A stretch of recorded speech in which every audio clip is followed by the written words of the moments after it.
spins a web any size, catches thieves just like flies. Look out, here comes the Spider-Man.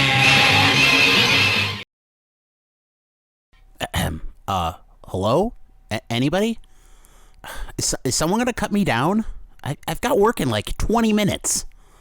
Ugh, I hate that Spider-Man. Fuck you! Hey there goes the Spider-Man.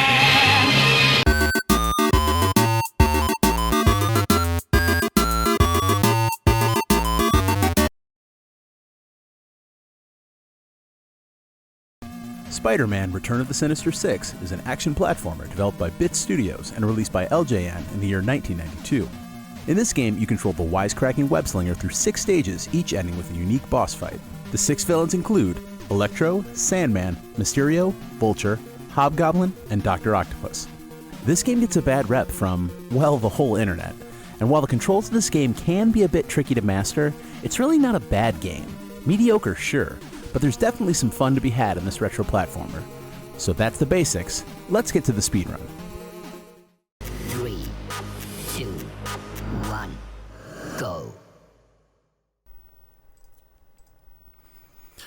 Alright, Spider-Man Return of the Sinister Six. Speedrun, tips, tricks, walkthrough, that good stuff. Now, I am not the world record holder in this game. This is just my PB run, but I still think I can point out a few things along the way that will hopefully help you if you want to speedrun this or even play it casually. Now, the first thing I'll say is the controls in this game aren't the greatest. They're very unintuitive, but you, with a little practice and patience, can get the hang of them. And you'll need to, because the web swing is going to be the best way to get through this level. As you can see, when I get it, swinging in between these poles is ideally the best way to travel. And then you can launch off right at the bottom to get a little bit of a speed boost like that. But the web swing is the most important thing there. And then here on stage 1, part 2, pretty straightforward until I get up here where I like to web swing down to this platform, which is going to put me in good position to grab right here these web cartridges. You'll need those for the boss fight later. There is a set that you can get in the first stage, but I like to grab these here because sometimes I accidentally fire a bunch, like I will right here. And you're going to want to web swing and jump kick into that barrier. If not, then it takes 3 or so punches to break through. So the web jump kick, it does a little more damage. And then as we get down here, this is going to take us to the Electro fight. Now, with the Electro fight, there is a quick kill for him. And it took me a bit to figure out, so hopefully this will help anybody trying to beat this. When you enter this door, you want to be holding B and A both together. And that'll trigger Spider-Man to go into his web swing.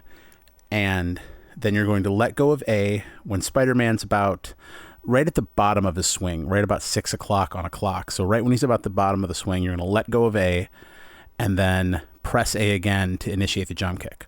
And if you've done everything correctly, you'll fly and kick Electro and then trigger his switch to start the boss fight, and he'll only have 2 bars of health. So we'll show what that looks like, and then I'll show it a couple more times just so you can get the idea. So right there, you see he's already down to 2 bars of health. So that when you enter here, B and A, and then let's see if I can pause. Yeah, right there, like right about 6 o'clock is where I let go of it, right? Almost a little before maybe. There's a little bit of a couple frame window for sure. And then you'll fly in an arc and land right on the off switch, and he'll already be down to 2 bars of health. And then you can just jump because he's not going to land and get near you for the first part of the fight. So you want to use those web cartridges you picked up to shoot him out of the sky. So once again, that's when you enter here, B and A, and then you're going to let go of A right about there. You can see where my web went away, right about 6 o'clock, maybe even 6:15, and then tap A again to do the jump kick, and you'll kick through him there. And if you short it, then you're going to like land on the platform to the left. And if you go too far, you'll land on the one on the right. So I would recommend making a save state there and, practicing it a few times to get the hang of it. And then I also do the B and A to start the beginning of this stage. So you can swing down here. Now, here's kind of interesting. There's usually, if you've played this before, a green box right here where I just fell. But that time it didn't spawn, and I think that's because if you look here, like right around here on the screen, you'll see the guy has spawned. He shot a bullet. There's one green blob is formed, one green blob that's dropping, me, and then my web. And I think it just overloaded the sprites. So that'll despawn that. I don't know if it's something you can pull consistently. I just happened to get lucky when it happened. I think it would depend on when that guy fires, so I don't know if you could count on it or not. And then you will go down here to pick up the I guess TNT or explosives. And then this jump here, we'll rewind a bit. I found this to be a little tricky. You were going to want to neutral jump and then move to the right and then up to grab the rope. If you do a somersault jump, you won't be able to grab the rope. Like these jumps here, those won't be able to grab it. So you want to jump straight and then to the left and then up to grab the rope. And then I also recommend swinging right here and dropping straight down, because then you'll bounce on that green box and it'll put you right in the space where you need to be going.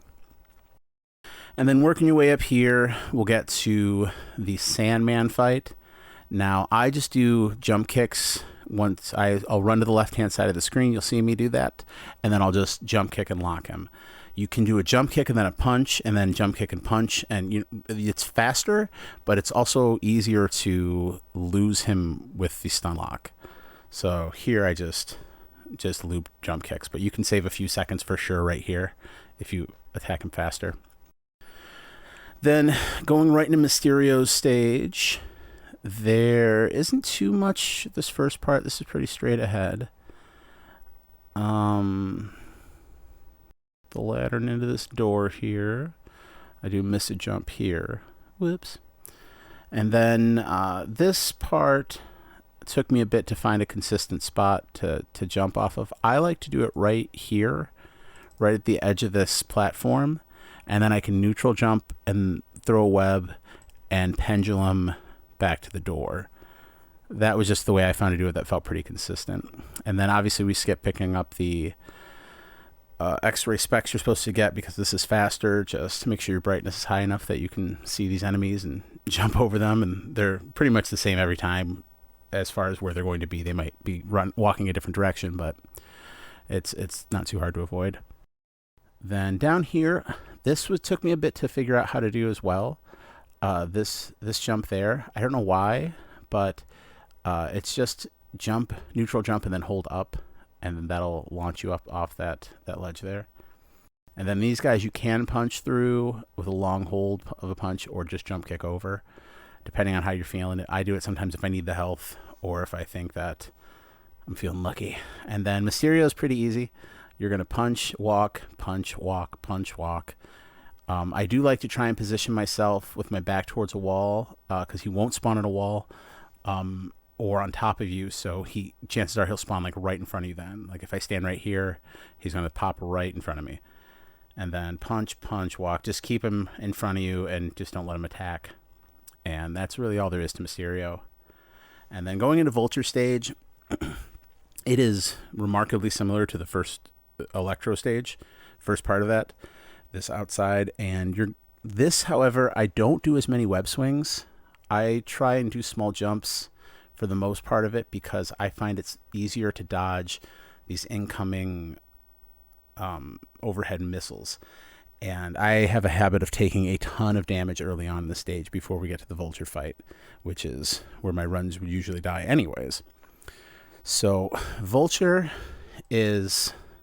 You want him to land so you can land a bunch of punches. If not, he'll just fly backwards and forwards. But whether he lands or not is random. So he lands a few times in this fight. Pretty average. Honestly, probably pretty better than average. I just don't do particularly well managing him. You can jump kick him here too, like that. That will do damage. It's not the most efficient way to, because if he lands, then you won't be able to hit him.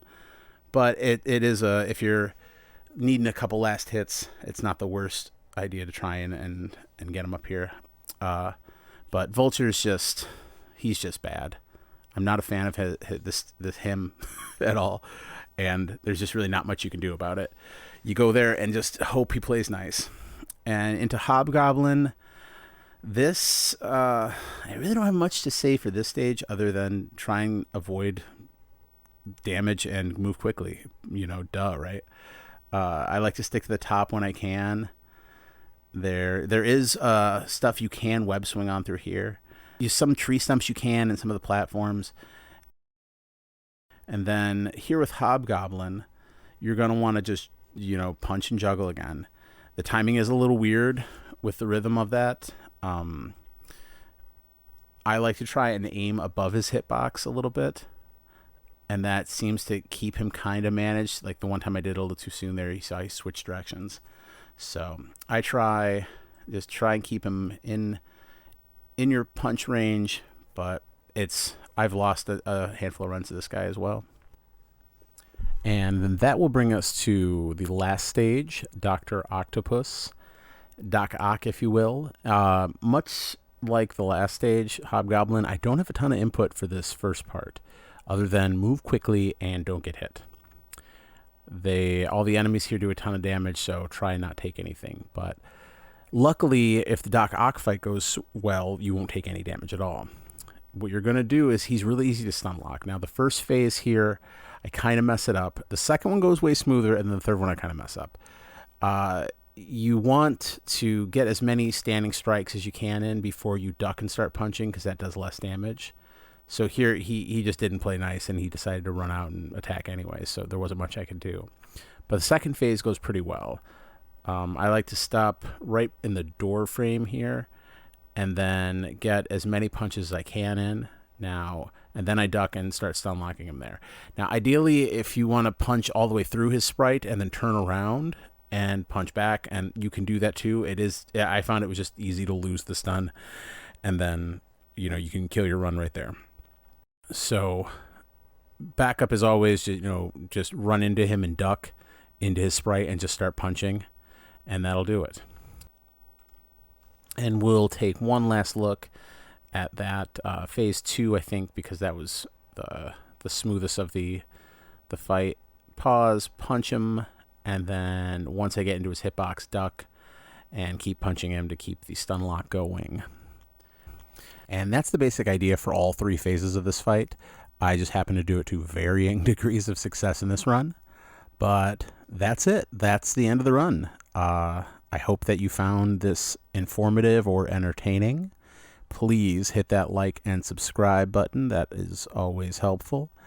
And if you want to see live runs, you can always check out my Twitch under the same name. And as always, thanks for watching.